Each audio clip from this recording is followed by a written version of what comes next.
delighted tonight to be able to introduce you to Professor Andrew Sturdy from the University of Bristol.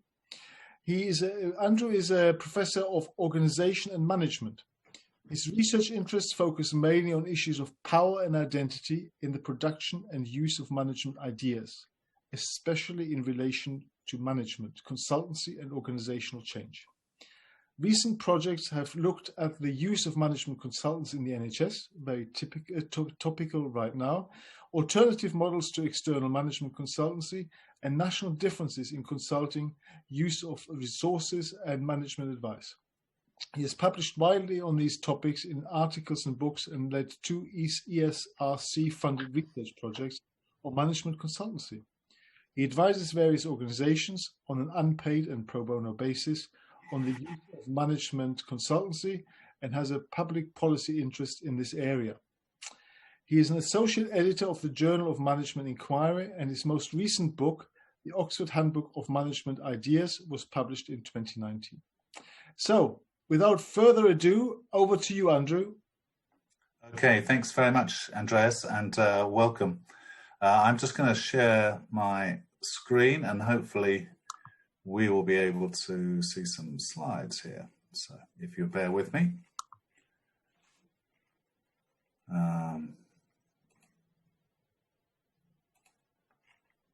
And there we go. So the first thing I'd like to do after welcoming you is to thank my daughter for the transitions on these slides. So while the content is mine, the transitions between the slides was provided by my 12-year-old daughter. So this slide introduces things, I think, a little bit, and what I'm going to be talking about, both in terms of the title and also some of the images. So management consultancy is an area of research interest of mine. I've been looking at it off and on for about 30 years. And the line that I have and take is an outsider's view. So in the way that external consultants claim to have an external perspective on organizations, I also have an outsider's view of management consultancy. So I do some advisory work and consultancy informed, but because of my research interest, and the fact that I'm paid a salary, I always do that on an unpaid basis to try and give myself a little bit of distance from that.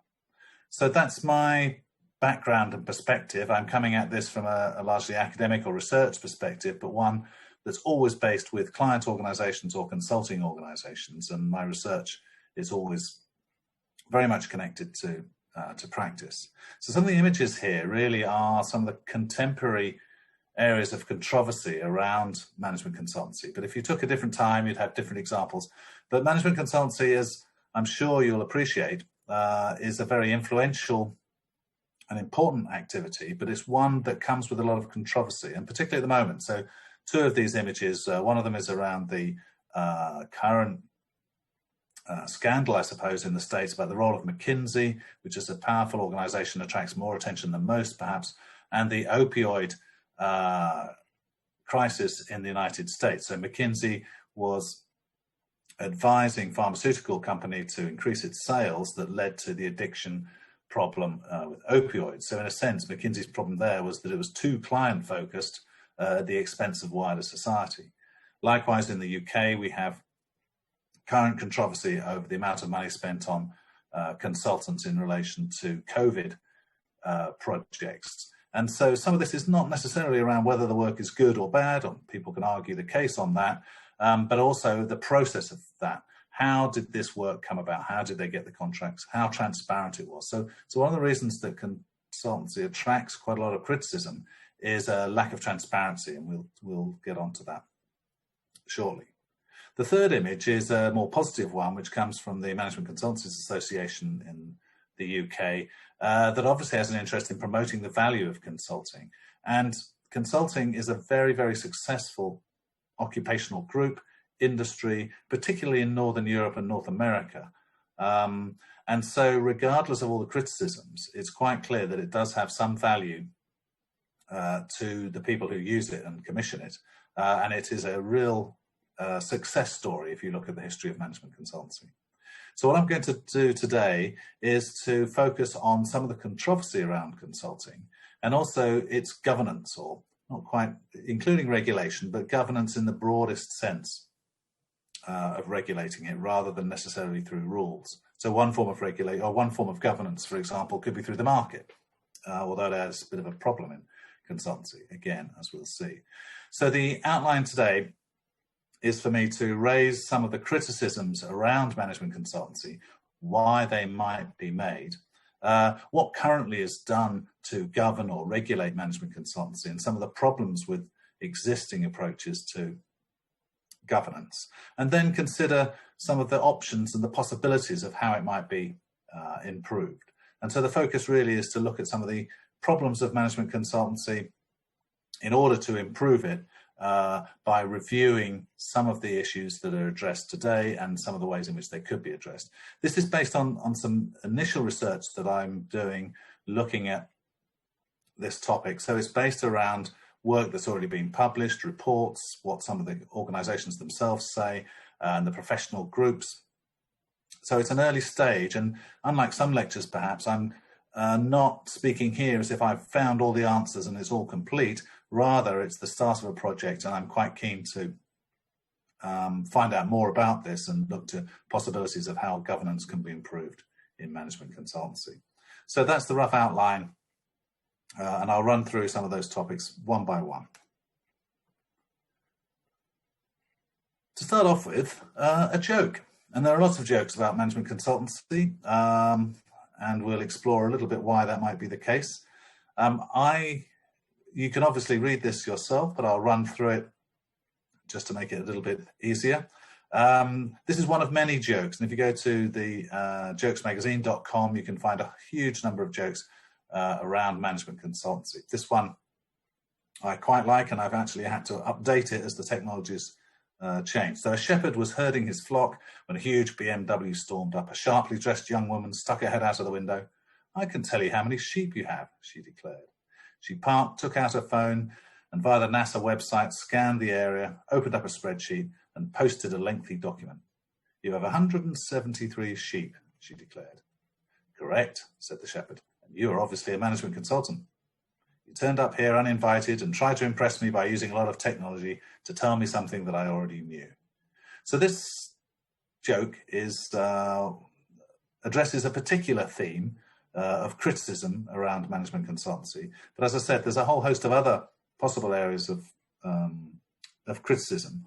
And we need to explore perhaps why is it that management consultancy, along with other professions, perhaps lawyers and accountants and others, attracts so much criticism and humour, in a sense. So let's take a look at some of the different images of management consultancy, which might explain that.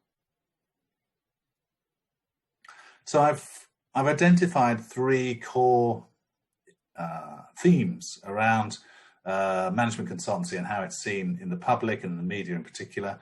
And these are, in a sense, three areas of continuum or polarity or contrasting images. So the first one is that of consultants being masters of the universe, all powerful, shaping organizations, change patterns, shaping governments, policy, regulation, even writing regulations they've been accused of. And this is the view of consulting firms, particularly the large global firms that dominate the industry in terms of financially dominate the industry, not numerically. And they are presented as all powerful. Against that is the view of consultants as servants of power. And that is that consultants would pretty much say anything that the person who pays them wants them to say. So they legitimate people in power, whether that's governments or senior executives within organizations. And so although they still remain powerful, influential, and high profile, they are servants of those who are in the most powerful position. So this image of them as being influential and associated with people in powerful positions is one of the reasons why they do attract particular negative attention. Probably the most important one. The second image is that of being engines of change or agents of fashion. So here there's the sort of dynamic change agent view of consultancy, bringing in new practices to organizations and societies, or peddlers of standardized fashions that everyone else is adopting.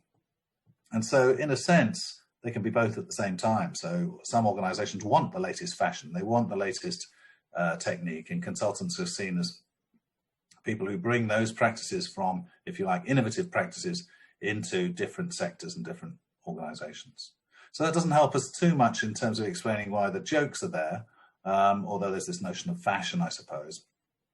But the third image, or contrast, is that of either unaccountable, self-seeking individuals and firms out to gain as much as they can at the expense of the client or the client organization, or by contrast as a profession, independent professionals who provide a view, an opinion and expert advice without the pressure of being employees, where they'll be under pressure to say what the people in power think. And so that's the exact opposite of those of the servants of power image. And so this does also partly help to explain why we get critical jokes about management consultants, is this idea that sometimes they're seen as unaccountable and self-seeking. Now, the reason that might attract jokes is that it's partly difficult to know what's good consultancy and what's bad consultancy. So I often use the example of if you're an engineering consultant, you advise on building a bridge and the bridge falls down, it's pretty clear cut that it didn't work. Now, there may be some other reasons for why the bridge fell down, but within management consultancy, it's often, if not typically, the case that it's more difficult to identify the quality of the work, what's good consulting, what's bad consulting, and then also who's accountable for that.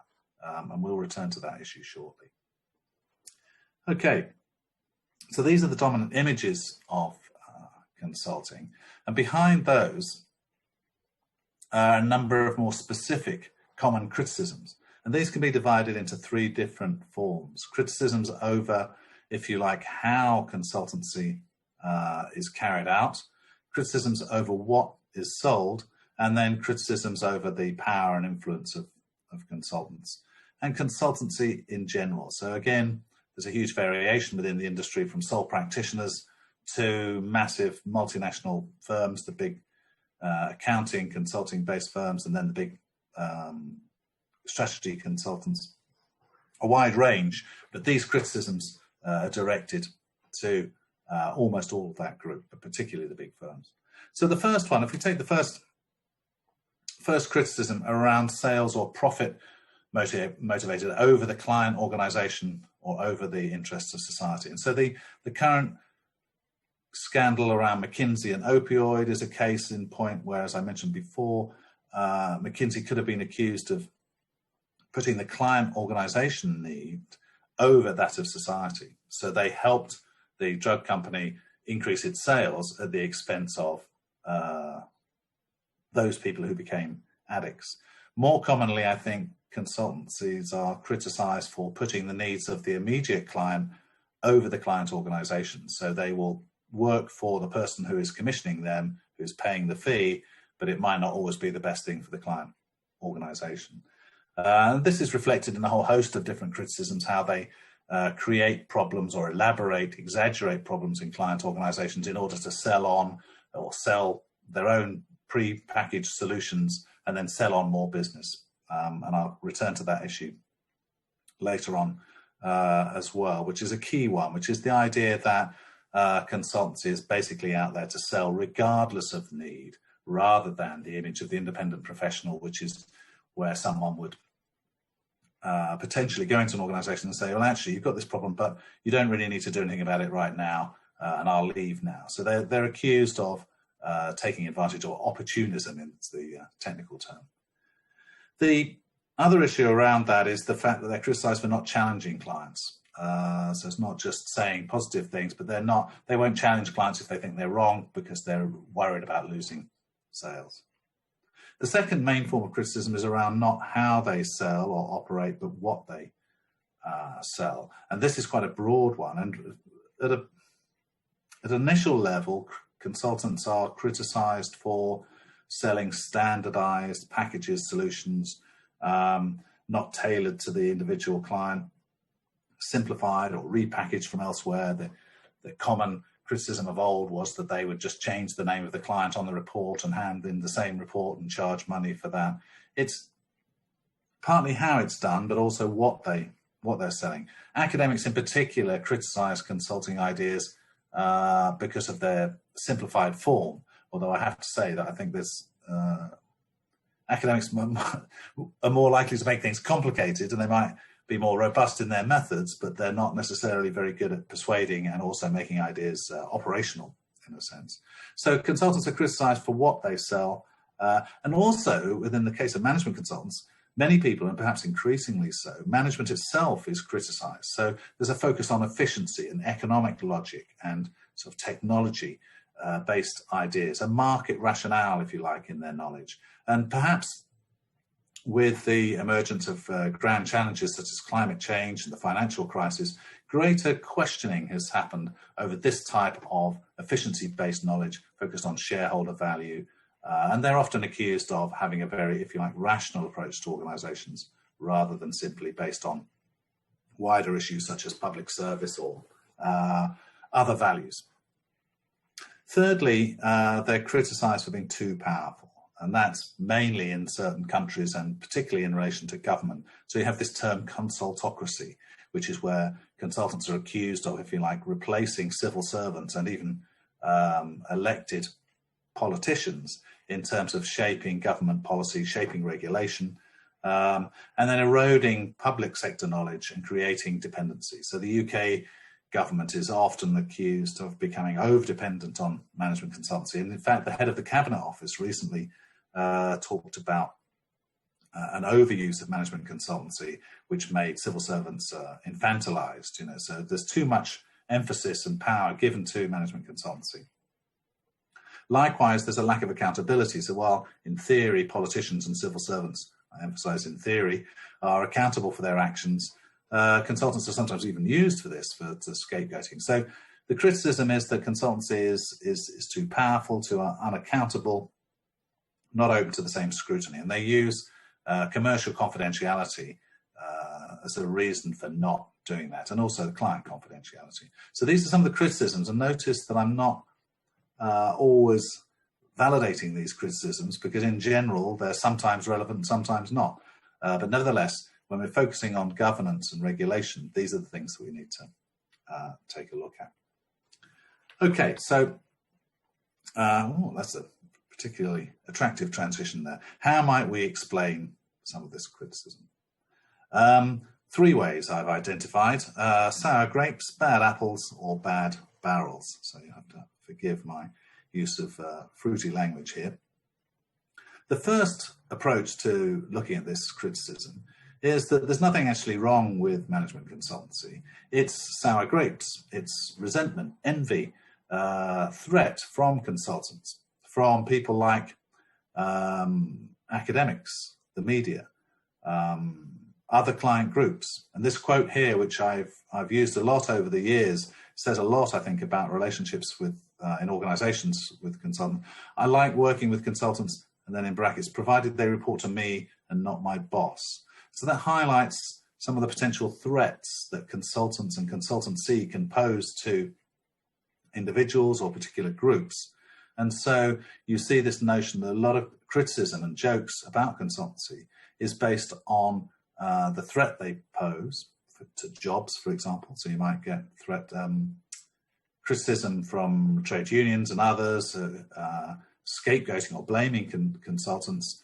And it's based upon the threat that they pose, rather than that they're necessarily doing anything that is wrong or incompetent or unethical.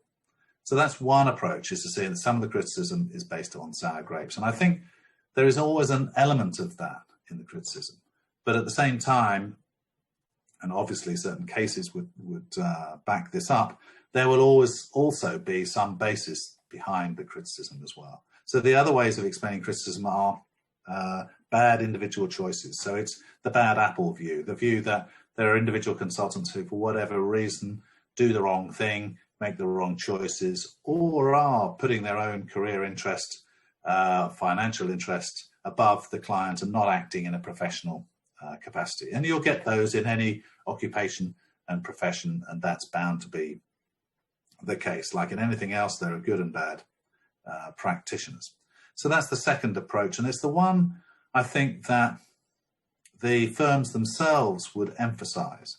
So in terms of ethical practice, for example, the firms tend to provide guidelines and codes of conduct and see ethics as a matter of individual choice rather than perhaps being part of the system themselves. And that's the third approach, which I'm more interested in, and I suppose has more scope for governance in addition to the individual approach.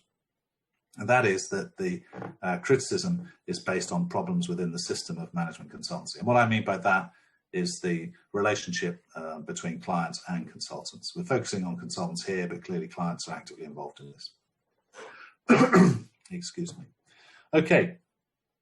So we explain criticism in these three ways. What I want to have a look at now is a couple of things about the system that I think are particularly important in making consultancy vulnerable and in need of governance. The first one is the barrel. The bad barrel is the pipeline. And this slide here illustrates this in a very quantitative sense. I think the source originally is from a book by Joe O'Mahony at Cardiff on consultancy, where at least a while ago, when people met up in person, there's an argument that for the average of 70, you'd need 72 leads for every contract signed. In other words, it's very, very difficult to get new customers. And so the pressure for selling on to existing customers is very high indeed. Then also within the firms, a lot of the firms, the way of getting promoted, particularly up to the old partner sort of level, but more generally, is to sell and sell on new business. So if it's really difficult to convert a meeting, a lead, a proposal into a contract, then the pressure to sell to existing customers, to sell and sell on, is very high indeed, partly based on the very system of consultancy itself. So there are other issues around this, but this, I think, illustrates very clearly why there's a pressure to sell to existing customers, and the pressure to do so regardless of the client's need is made obvious, I think, by this particular statistic, if you like. Linked to that, and that wouldn't be possible to sell on business that clients might not need, if it was very clear what indeed the problem was and what the appropriate solution was. So the second systemic problem really is about identifying what a good outcome is in consultancy and also who is responsible. So within management and management knowledge more generally, things are relatively ambiguous as opposed to, as I said before, engineering or other sort of harder areas. And then even within management, some problems are more ambiguous than others. And so this uncertainty about what the problem is, what the appropriate solution is, and whether the solution has worked, opens up consultancy to opportunism, both from clients and consultants. So it's hard to specify and assess what's good and what's bad, what's needed and what's not needed. And this is reinforced by the fact that a lot of consultancy is carried out jointly between clients and consultants, or co-produced, as we say now, which means that accountability for why something might have gone wrong is not always clear-cut. Was it the client? The client wasn't sharp enough in terms of specifying the objectives? Was it the consultant? Was it both of them together? How can you identify that? And so this leads to trust being, if you like, the dominant phrase within consultancy, as it has been, because without some level of trust, there's always the opportunity to take advantage either as a client or as a consultant because of this ambiguity in terms of what the problem is, what the solution is, and whether or not the solution has worked. So this is a fundamental issue around consultancy that makes governance necessary, but at the same time, as we shall see, makes it very difficult. Okay, so these two problems, I think, connect to some of the issues that we're going to talk about in terms of the problems of governance. What is being done at the moment? How is consultancy regulated? How is it governed, given these problems of pressure to sell and ambiguity? So I've listed here the main ways in which consultancy is governed, but there will be other aspects to that and certainly we're going to consider some new forms of governance as well. So probably the main way in which people think consultancy is governed is through different codes of conduct, ethical codes of conduct, either from professional groups, and so there's some examples there of the European Federation of Consulting Organisations, FIACO, has its own code. In the UK, the Management Consultants Association has one. There are individual professional groups that have different codes. So the Certified Management Consultancy qualification and certification has ethical codes of conduct at professional levels. There's even an international standard for management consultancy.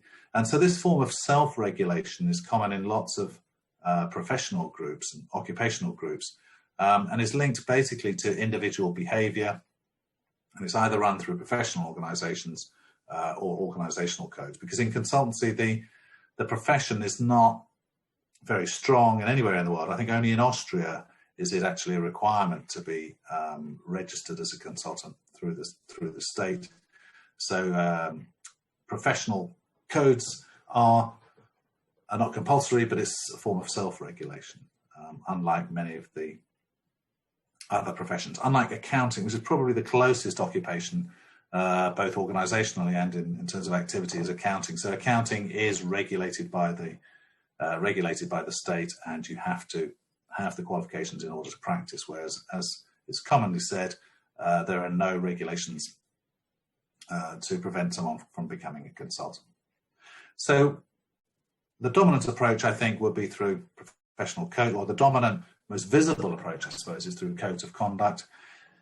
Probably the most significant form of governance is through purchasing regulations. And I'm not going to dwell on this topic. It's a huge field in its own right. And there's been a big shift over the last 20 or so years from a relationship based on trust and personal relations to a more transactional relationship based on contracts, and also from the pairing of a client and consultant to the triad of the client purchasing individual or department and the consultant. And so purchasing regulations, particularly in the public sector, have taken on, have had quite an effect within the consultancy industry in order to standardize and open up to competition, fair competition. And that, I would say, is probably the most significant form of regulation. And so it comes in different forms. One extreme would be the relational approach, which is around individual relationships and trust, to the transactional one, which is more contractual and impersonal. And very often the role of the purchasing professional is actually resented by both client and consultant, because they prefer to work things out themselves, either in a trusting relationship or also work things out themselves, because neither group wants to be exposed to the visibility that comes with procurement. So purchasing regulations come through formal regulation, particularly in the public sector, but there's also a whole host of best practice guides for clients, and this in a way is the market regulating or governing consultancy, trying to instruct and guide clients as to how best to commission consultancy. And these would set out the importance of being clear about objectives, evaluating what your needs are, being very specific about the project brief, and a whole host of guidelines as to being what some people call smart clients. In other words, identifying what you need, identifying who would be best in the marketplace, getting some market information, references, and those sorts of things. And in that sense, governing consultants. And so there's a view that it's impossible to do good consultancy for a bad client, but likewise, it's hard to do bad consultancy for a good client. The clients will dominate when they are professional, well-informed, and following different forms of guidelines. And these guidelines take a whole range of different forms, monitoring the process, internalizing some of the provision, and then also focusing on the contracting, which is strongly linked to purchasing, I suppose. There's a couple of other areas in which consultancy is governed. One of them is specific to the issue around revolving doors, business appointment regulations, and that is where you have consultants moving into government positions and then politicians or civil servants moving into consulting positions, clearly undermining any sort of distance. And also the topic of media coverage around different sorts of scandals as to whether or not a government minister can become a consultant and then the other way around. And so it undermines the transactional nature, I suppose, between client and consultant. And then finally, governance can be seen in terms of individual choice, human agency, if you like, in that individual chief executives or government departments can choose not to use management consultancy or to choose to use particular types of consultancy. So I know from some of my research in the NHS that some trusts will only use consultants who have people who have an NHS background in them and will avoid the more standardized sort of approaches. Likewise, you'll get organizations sometimes where the chief executive will come in and say, right, we're not going to use any consultants. And so there's governance based on individual choice and preferences, sometimes born out of different forms of experience. Nevertheless, it's a form of governance. So that's a bit of an overview of what's being done currently. However, the very fact that we still have some of these scandals and there are still pressures to improve consultancy suggests that there are problems with some of these forms of governance. And I'm just going to run through some of these before starting to look at different possibilities for new or improved, hopefully, forms of governance.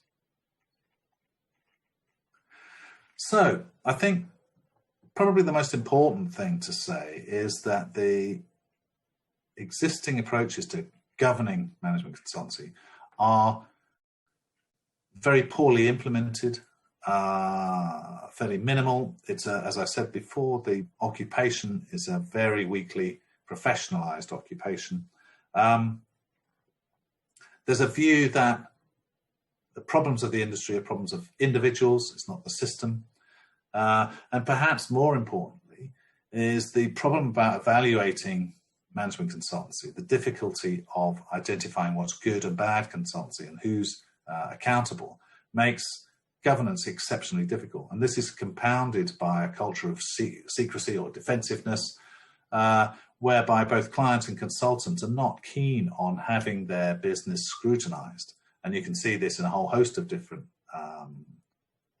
areas. And that quote I mentioned earlier, saying, I like working with consultants as long as they report to me and not my boss, suggests that there is this closeness between client and consultant that mitigates against transparency and openness. None of us want to see problems and issues exposed, I suppose, but that's not helpful in terms of trying to reduce malpractice, if you like. So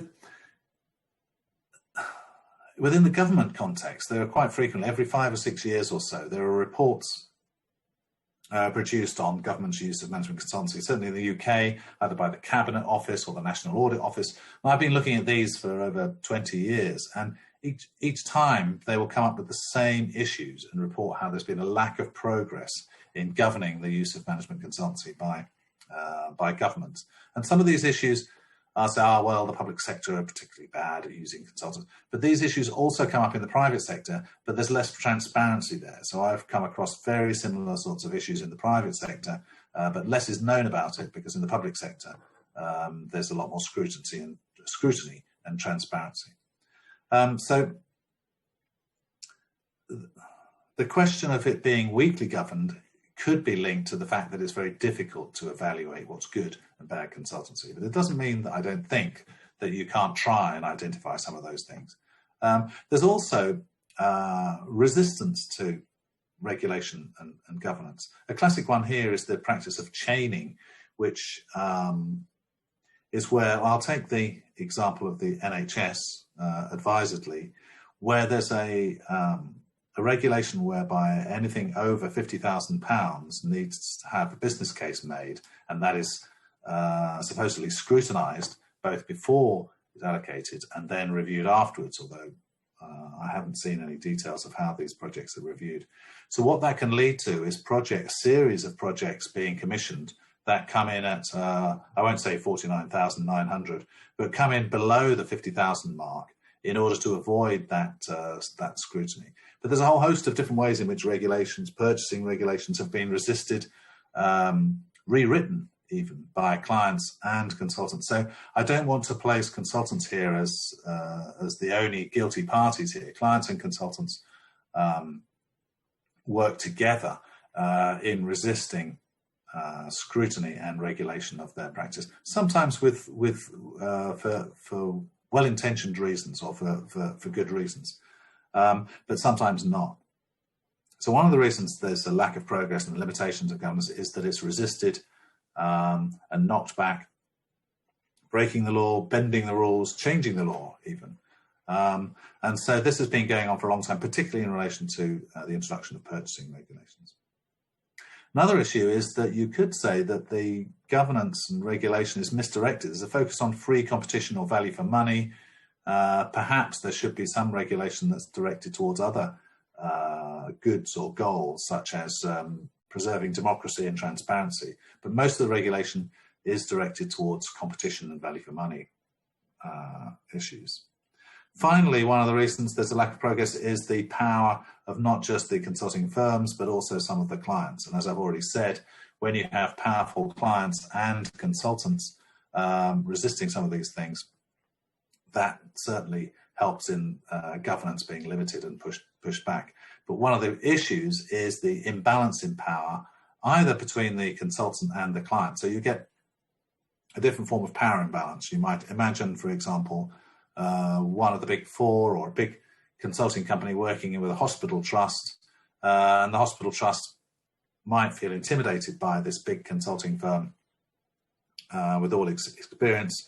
Likewise, you could have a multinational client that is so powerful and influential in terms of status that the big consulting firms are jumping around doing whatever they want them to do, certainly not wanting to lose the commission of the high status clients. I'm deliberately not using names here, but a lot of these issues come out of research that I've been involved with, but for obvious reasons, don't want to use the names of the organizations.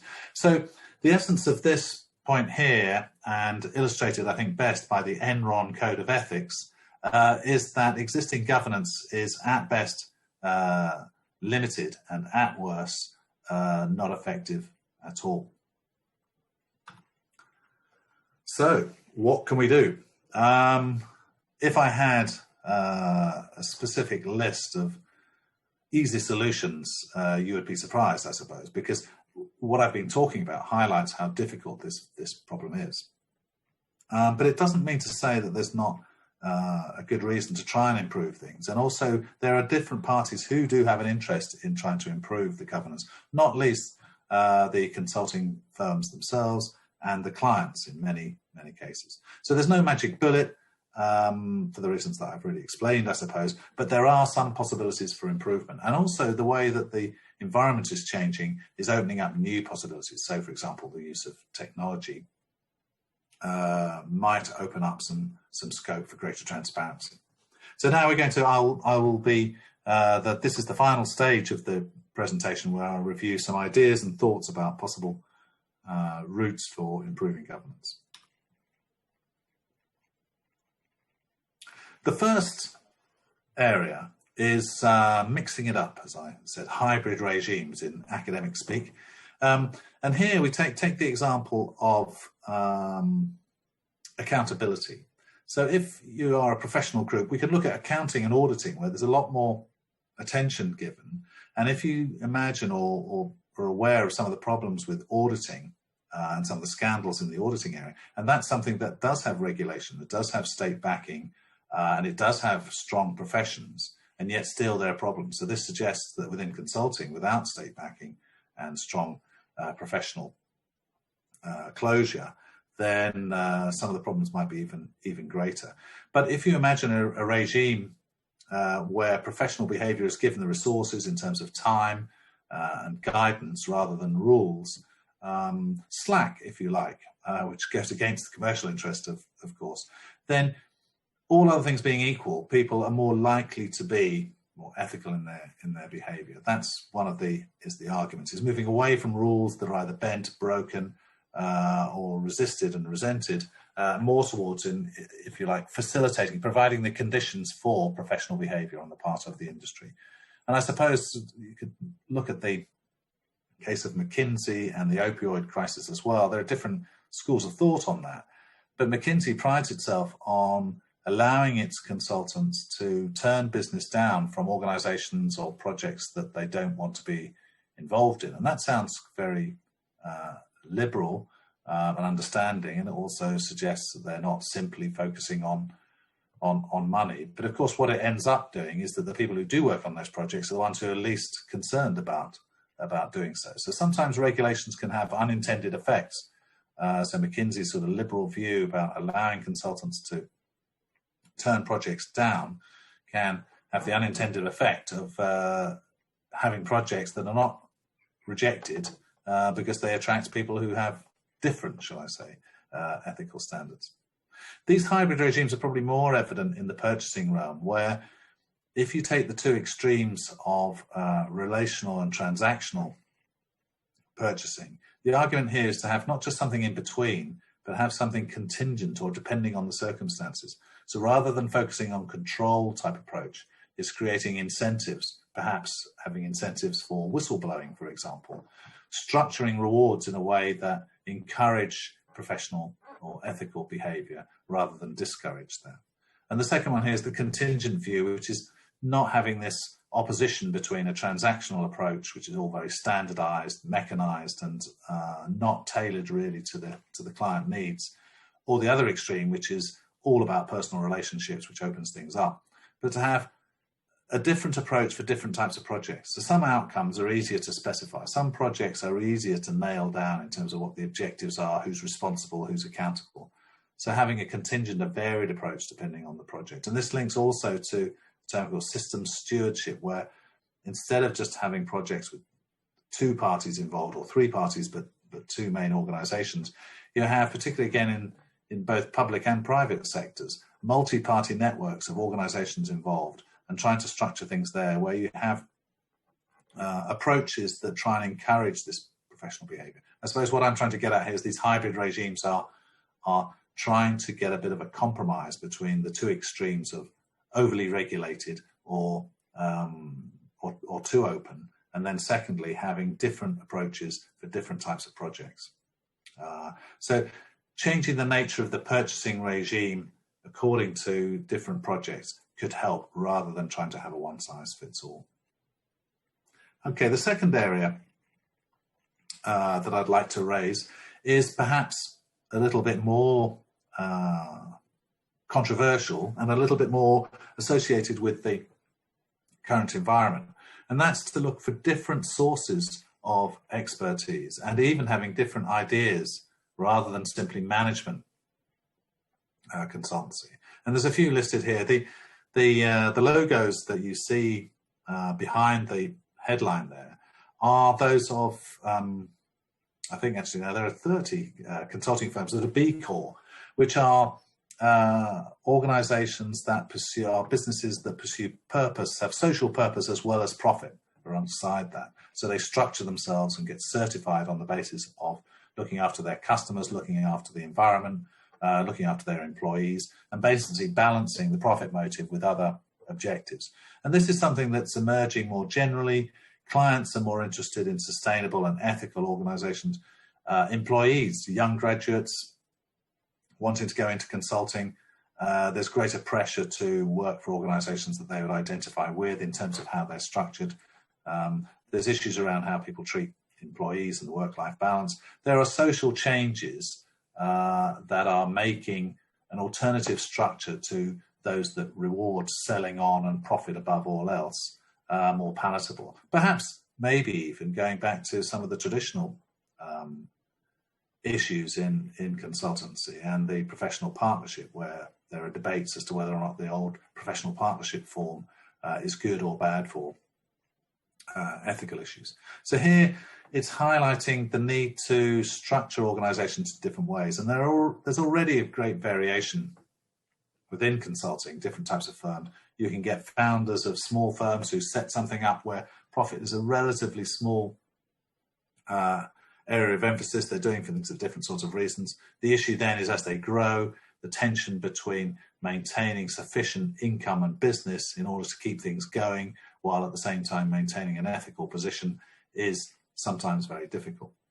What I've termed here disruption and the normative turn is how the industry has been seen to be disruptive by the gig economy, by new technology, and also the normative turn is basically this move away from growth-based, economic growth is everything based approach, post-financial crisis, and also in relation to the climate change, have started to give legitimacy to alternative types of structures, but also alternative types of knowledge.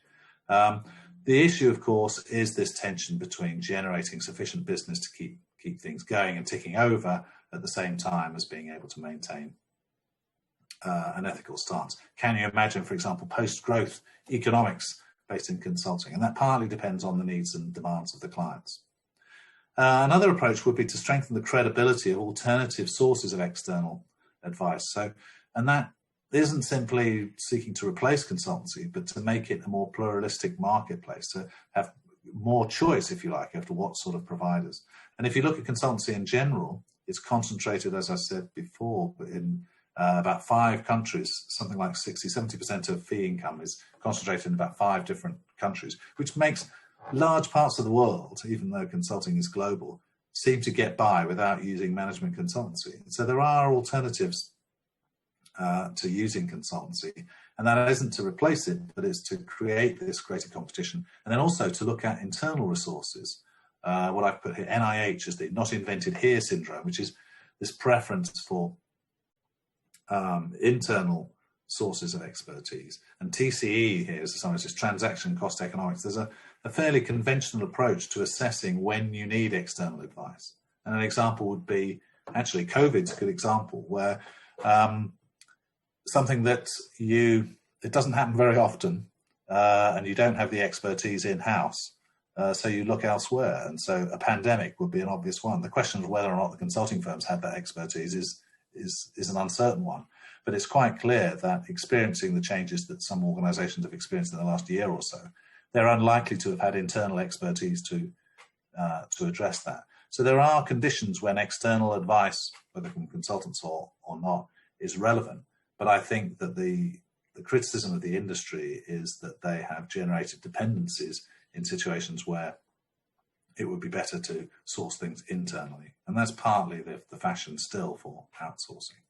So here, these different approaches are really trying to structure organizations in different ways, encourage alternative structures and encourage alternative sources, not simply to replace consultancy, but to have a broader field, I suppose, and a less concentrated approach. The third approach to improving or developing the governance of consultancy, and in a sense, I suppose, the one that is easier to address is to introduce new players or to introduce greater monitoring. I call it monitors and activists. So the first one might be to expand the notion of internal audit. So you might introduce former external consultants into the organization who know about consultancy and they know about the organization and can evaluate projects, evaluate sources. And this partly happens in the purchasing environment. Or you could have, and there's an irony here in having consultants to look at consultants, what's called meta consultants. And that is, have expert consultants to advise on your choice of consultants. It's a bit like getting financial advice, I suppose. Or even within the state context, is expand the National Audit Office so that, let's say in the public sector, you have people from the National Audit Office who report to Parliament, not government, to assess the effectiveness of the use of consultants. They do this through reports every few years, but if it was a continuous process, and this would mimic what's being called for in the audit area of, if you like, more standardized, even state operated, or you could have, a very competitive process whereby people have the role of assessing these. It could be labour intensive, it could seem to be too much. But when projects are in the millions, then certainly some sense of scrutiny is warranted. The second area is to beef up the media. The media, as in the legacy media, newspapers in particular, have always been on the backs, I think, of management consultancy, either building them up or knocking them down. But I think that with the rise of the internet, there's scope for greater scrutiny. So you can imagine something to ratemyconsultancy.com. Why is it that no one ever knows who are good consultants, bad consultants? There's no transparent information around. Often this is behind commercial confidentiality, about rates and things like that. But there's a lot of scope to make things more open now. The danger, of course, of greater scrutiny, the public scrutiny, is that people become very defensive. And so a lot of client-consultant relationships will put up with malpractice because neither party wants to be seen to be creating a scandal. Having said that, there have long been groups, activist groups, if you like, that could be extended, whether from people like Spinwatch, who look at lobbying. Private Eye has always been the thorn in the side of consultants. Greenpeace challenge consultants in relation to climate change, McKinsey again. And likewise, the role of academics. Some academics are consultants. Consulting academics are very similar, but have a slightly different role. And perhaps academics have been pretty slow in terms of drawing attention to some of these issues compared to the media in particular. And so there might be a line for scholarship that's, if you like, I suppose, a bit more prescriptive, is looking at the line between right and wrong. Where are good and bad ways to go in terms of regulation? And this is, I think, a bit more evident in occupations and professions that are more highly regulated, like medicine, engineering, and accounting. So there's a role for a whole new set of different players, and I think some of this is facilitated by changes in the structure of the industry, perhaps where the large firms are under threat through a whole range of technological development.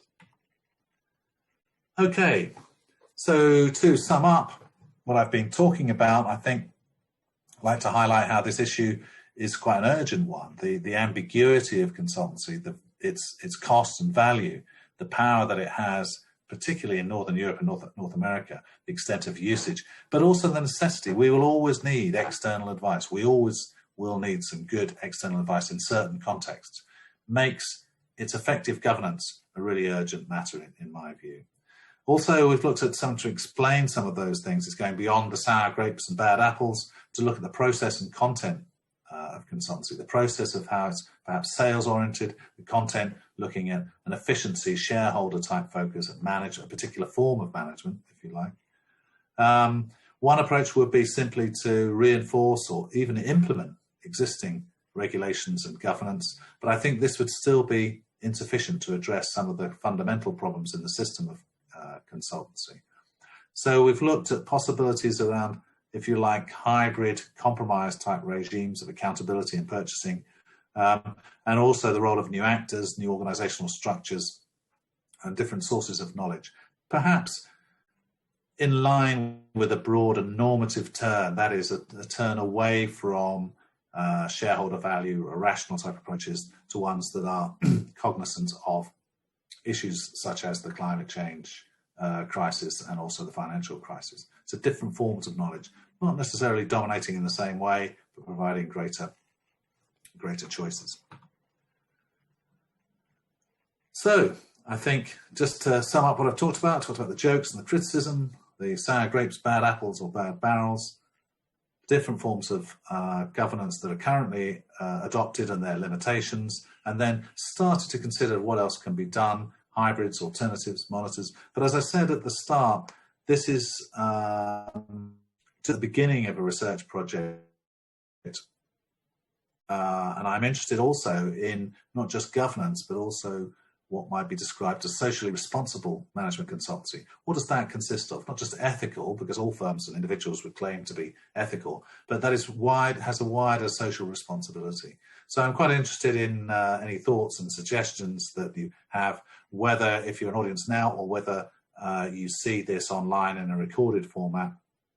I'm very interested in any comments, thoughts, questions and suggestions. So starting off with a joke and returning to some of the jokes. Here's a list of sources. You can contact me as well if you're interested in those. Most of this is based on a piece that I've written about the governance of management consultancy, which should be available later on this year. If you're interested in a copy, then you can contact me directly.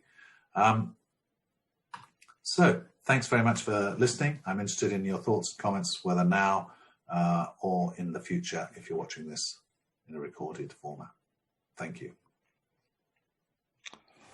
Andrew, thank you very much indeed for a great journey through management consultancy, and also the idea of future governance of management consultancies. Now, we are, as you can tell, we are a very select and private audience today. So I'm sure Jean-Ting and Ken and Shirley, you can unmute yourselves and show your video. I think it was Ken, we saw you earlier. Maybe I need to let you start your camera once more. Bear with me 1 second. There you go. There you go. You should be able to. There you go. Hi, Ken. Hi. Hi. Hi. We're very obviously we're a very small audience today, but I think I would like to take the opportunity to give Andrew a round of applause for taking us through a really engaging subject over the last hour. So thank you very much, Andrew. Thank you.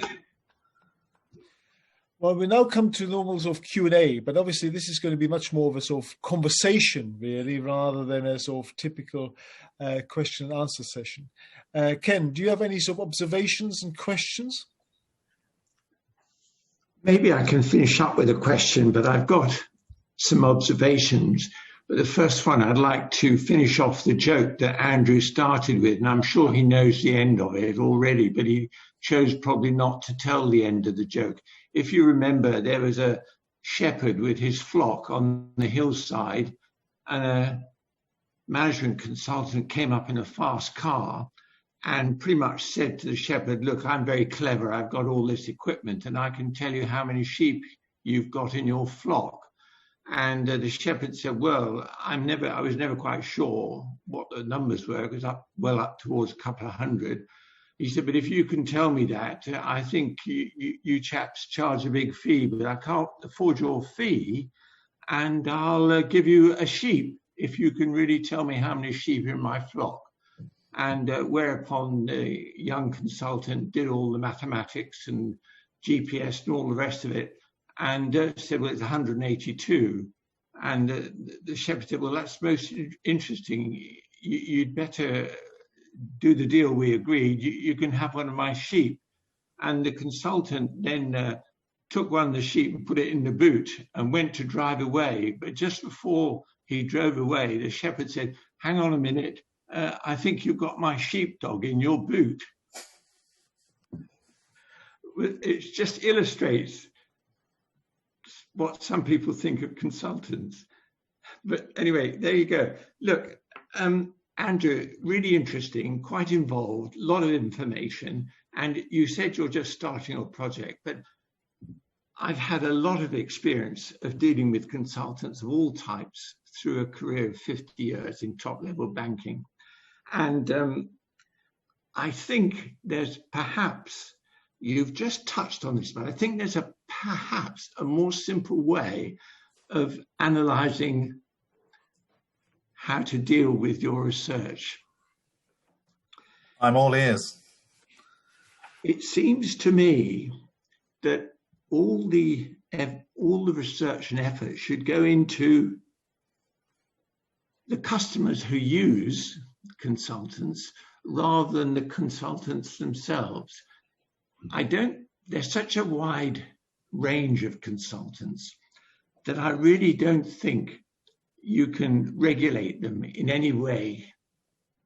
Massive range of skills and all the rest of it. And trying to regulate them, even with professional exams, I just don't think will work.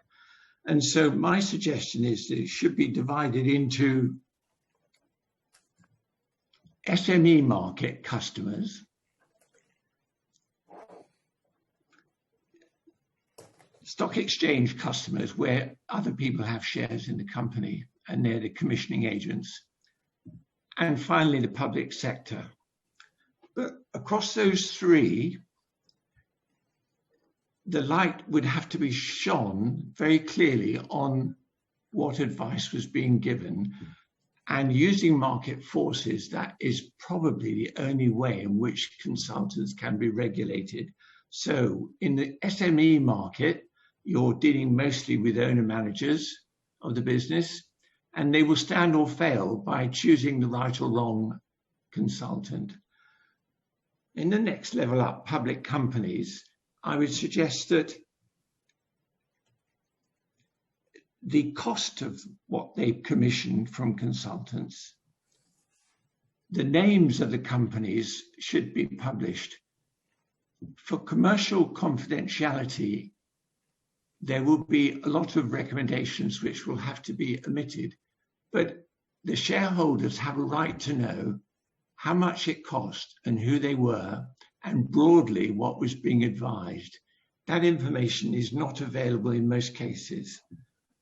And finally, the public sector is, to my mind, absolutely paramount that we must have full disclosure of the reports. Only in a few cases will confidentiality apply. The cost must obviously be published. And those checks in those three market sectors, I would hope, would start to bring some regulation into how the consultants transact their business. Because at the moment, they're giving too much advice where they're not held to account, which you have said. So really, my question is, do you agree with any of that? Yes, I think, and I've made a note of that as well. As I said at the start, I'm at one level. I have quite a lot of experience of doing research on consultants and clients. In fact, my research is mostly through clients. So, but I've not addressed this problem, and most people haven't. It's usually looked at either by purchasing people, or it's not looked at in the round or as a whole. And I focused here on consultants and consultancy, not because I think it's easy, because I think you're right, you can't regulate it, but there are different approaches to governing it. And so I'm just exploring some of these. I think some of the things you've said are aspired to. So people like the National Audit Office, just they try and push. They've been pushing this for years with public sector, and nothing's ever done, because there's both clients and consultants have, the ones who pay the fee, have an interest in keeping things concealed to a certain extent. I mean, I'm doing work in the NHS at the moment, which in many respects is quite an open organisation in terms of data, but it's virtually impossible to find anything out, on these things. And it's so I agree with you, but I think it's quite difficult to achieve even in a regulatable area. So I like the idea, and I like the separation out. I do think there are some common themes for all those types of clients. So, there's levels of experience. So you can have someone running an SME, let's say a former consultant, who's really sharp on using consultants and can use them very professionally. Likewise, in shareholder-based organisations and the public sector, you can have people who are experienced and inexperienced. So there are some common themes that run throughout. But I like your division about having a different, first of all, approaching it with clients, which I accept, but I haven't focused on yet. But secondly, segmenting it for different types of organisation. But I do think there will be some common themes throughout that. The notion of smart clients, for example, it's pretty clear that if you're experienced, I say smart, I don't literally mean that, but experienced and informed and careful client, you can get very good value from consultants. And if you're not, then you're opening up yourself to the quality of the consultants as well. So, but likewise, that works on both sides. So I think there's some really good ideas there. I like the distinction. But I also think that there are some common things that can be done through consultancy. But I don't believe that professionalization is possible. It's no accident that there's no professional thing there. One, because the time has passed, I think, and secondly, because the big firms still dominate. But the main issue is that it's, and I've said this to you in a way before with a contingent view, is some projects are more, you can specify more easily than others. And so some things are easier to look at than others. But ultimately, the problem lies in the fact that it's sometimes difficult, if not impossible, to know what the problem is, what the solution is, and whose fault it was. So, I think probably to summarise what I'm suggesting is that market forces are the only way in which the market can be regulated. Well, in that case, I do disagree in relation to that, because those things that you're saying about having things published, that's not market. Market forces will out if you know if you know about the service. So, if it's transparent. So that might work well if you're buying bread or something. But consultancy, it's quite hard to tell what's good and what's bad. So I don't have a faith in market forces for regulation, but it has its place. So there's a compromise. So, okay, thank you for that. Ken, thank you for that. And Zhao Ting, have you got any questions or any observations? I probably have observation rather than questions. Yes. So I think this presentation, without any academic literature here, is something I quite enjoy about when I listen. And I do like the way that you started introducing the criticisms and then the existing ways that have been done and then the future new ways. So I think among all the academic lectures or seminars I've been into, this one is something that I can follow from the beginning to the end. Good. Well, you've done your job, Andrew. I tried my best to take some of the academic stuff out of it but I should say that there are plenty of references and other things that I can provide if you need those. I think I can recognize some terms that might be related to certain literature, but you managed to do it in a different way, which I quite enjoy. One very specific point that I got from the presentation, perhaps, that you mentioned that management itself has been critiqued for a long time, so that leads to management consultancy being critiqued, and you raise different approaches that can be done in terms of governance. So that actually can maybe be traced back to management. So I thought that's an interesting point. I think if having that's helpful. Thanks, Kata. Having spent all this time sort of critiquing management consultancy, I think it's important also to critique some of the academic work around this, in the sense that there's a lot of criticism of management consultancy, and I think some academics from different disciplines, you have policy, politics, geography, a whole range of people, and they are mostly critical because it's management consultancy. So it's harder to be critical of a consultant who advises people how to dig a well to provide drinking water, or something that is unambiguously a good thing. So and so I think management consultants get a bad press, partly because of what they're selling. So people don't like job cuts or whatever it might be. And it's not just that, but that's one of the issues. So I think and I've learned this, it's important to separate out the consultancy process, that is how trustworthy and ethical, if you like, consultants are, how they sell, and then also what they sell. So I think that that's quite important. And often the criticism from the press and from academics and from activists confuses the process from the content. So they don't like the management, but they criticize the messenger, as it were. Yeah, exactly. Yeah. Good. Well, no, thank you for that observation. I mean, I'm a sort of poacher turned gamekeeper, or is it the other way around? I spent a lot of my time, probably 20, 30 years in financial services, and then set up my own management consultancy, and I've been consulting in lots of different industries outside financial services, which is quite interesting.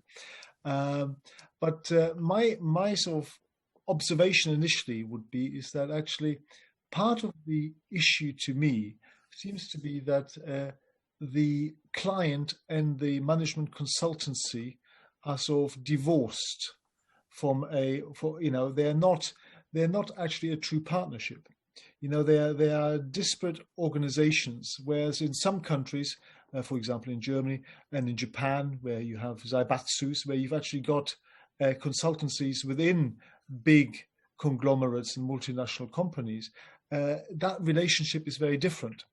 And I just wonder whether a different relationship between management consultancies and their clients would actually address some of the issues around governance, also in terms of transparency, but also most importantly, I suppose, by actually having shared input and output critical success factors, where the management consultancy isn't actually just given a blank check and then produces something, but actually is integrated into and benefits from the advice that they receive based on the performance of the results.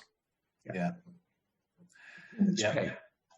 Again, it may be a small audience, but it's a well-informed audience. So yes, I agree, and I, as I said, I think as you said at the beginning, one of my areas of research is looking at national variation in the use of management consultancy, and that I found really interesting because being brought up and spent most of my time in the UK, although I have lived overseas as well, but it's easy to take the dominance of management consultancy for granted. And so if you took Germany and Japan, for example, for a long time, the post-war period were two of the most successful economies around, and they barely used management consultants, nor did they have any MBAs or business schools. And yet they were exceptionally successful. Now that's changed both in Japan and Germany. So Germany now is I think the largest user in Europe, just ahead of the UK, for different reasons. But they have a different tradition of using advice. And so in Germany, for example, as far as I know, and I've spent a bit of time talking to people there, many large German organizations have internal consulting operations. And that's another area which I didn't talk about, but I've carried out a big project on that. And they are growing. Internal consulting operations, they're given different titles sometimes now, but they are growing significantly. And I think they have a different relationship. There's strengths and weaknesses there. I'm not saying they're always the answer, and I think that's very common. Different sorts of trade organizations. Japan's is well known for this, and Germany likewise, employer federations. So that's what I was getting at, although I didn't go into the detail at the end about different types of arrangements. When you talk about having a stake, the external consulting firm and the client being closer together, this is a classic dilemma, isn't it? In the sense that works well when there's trust and a good relationship. But when the relationship becomes so close that one starts to exploit that, so it's this classic tension between trust. But performance-related fees is something that has long been promoted by consulting firms. But again, causes issues. Some projects it's easier to be clear about what the outcomes are and measuring those. But lots of them, there's lots of conflict over who decides the measures, which measures are the ones most important, until you get into these difficulties of measurement. So I think you're right that there's trying to separate out, trying to get a relationship that's closer and longer lasting can be a good thing. And looking at different types of relationships, absolutely. But the performance-related fees works in some contexts, but in other contexts, it just opens up problems. Yeah, and I agree with that. I suppose it depends whether it includes both input measures of performance in terms of how you do things, rather than just what the results are. I suppose marrying both input and output measures means that there is a longer term relationship. Yeah. You know, you actually see a relationship throughout the life of the strategy into a developed program, and potentially even the management on launch of the program and the early results phase. Yeah. I think that sort of ties the consultancy and the clients together in a true partnership, rather than just if I'm being cynical now, 100-page PowerPoint presentation on where the strategy needs to go. Yeah, I agree. And I think, and you'll know this better than I do, consultancy has changed in the sense for a long time, and for some people it was seen as advice-based and only that, and not involved in implementation or business as usual. But that's changed because of pressure from clients saying, we don't want you to just go off and do a report and run away. I mean, that's sometimes relevant, but yeah. So I think that has changed. But at the same time, that you get that situation abused. So some of the big firms will want long-term relationships with clients, not because they want to develop trust, but because they've got thousands of consultants that they want to place over periods of time. And so it comes down to there are tensions there as well. But I agree with you that the idea of a more partnership-based approach has a lot more scope. Yeah, I think if that's what you're saying, I certainly agree with that. Yeah, and if it demonstrates value to the organization, then clearly, it's like anything. Whether you employ a member of staff, whether you employ a contract staff, or whether you employ a consultant, you want to be able to demonstrate that the value you derive from that employment, whichever shape it is actually profitable. Yeah, that's the key, but it's also often the most difficult thing to do. I mean, I'm quite surprised. I've had with the industry, most of the work I've done has been based on projects and is quite case study based and in depth. If you like. More recently, with the NHS, I've been doing some quantitative work where we look at how much is spent, where it's spent, and some of the outcomes, and doing some very fancy quantitative analysis. And you get some.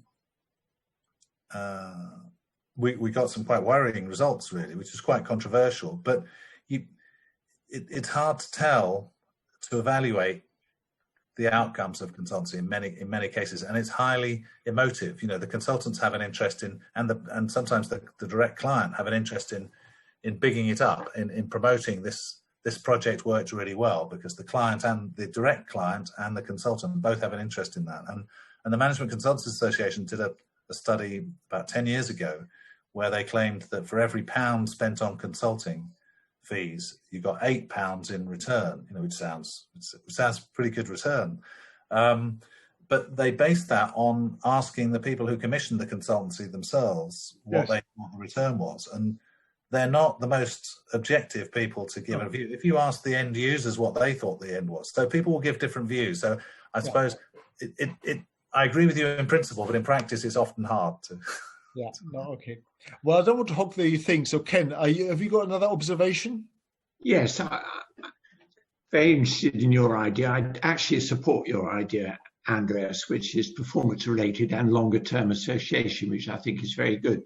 And I would link that to my experience in the mid-'60s, when many successful companies did what you tell us they're now doing in Germany. They have their own internal consultants as a completely separate operation from the main company. And they're considered to be high flyers, and they're changing over a lot, but they're advising their employer how to improve all the time.